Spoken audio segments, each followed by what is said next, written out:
అక్కడే దాదాపుగా 80 ఏళ్లు సంచరించి అక్కడే సమాధి చెందారు సాయినాథుడు. మరి 1918లో సమాధి చెందిన సాయినాథుడిని ఇప్పుడు ఊరూరా గ్రామాన వీధిన కూడా సాయి ఆలయాలు కట్టి మనం నిత్యం సేవించుకుంటున్నాం. ఎక్కడో ఆయన సమాధి చెందిన ఆయన ఇక్కడ మన సేవలు ఎలా తీసుకుంటున్నారు అంటే, అంతటా నేను ఉన్నానని చెప్పి ఆయన చెప్పేందుకు ఆ పంచభౌతికం అనగా ఆకాశం, భూమి, అగ్ని, జలము, వాయు రూపాలు కూడా నేనే అన్నారు.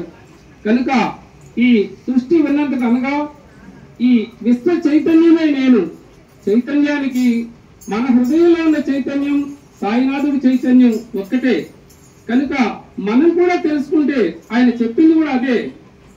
నీలో ఉన్నటువంటి అహంకారపు అడ్డుగోడను తొలగొడితే నీవే నేనైపోతానన్నారు.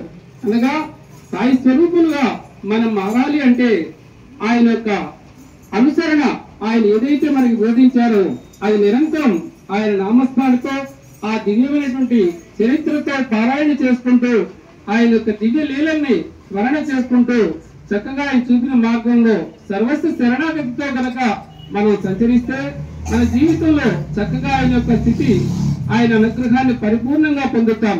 శ్రీ సచ్చిదానంద సద్గురు సాయినాథ్ మహారాజ్ की जय।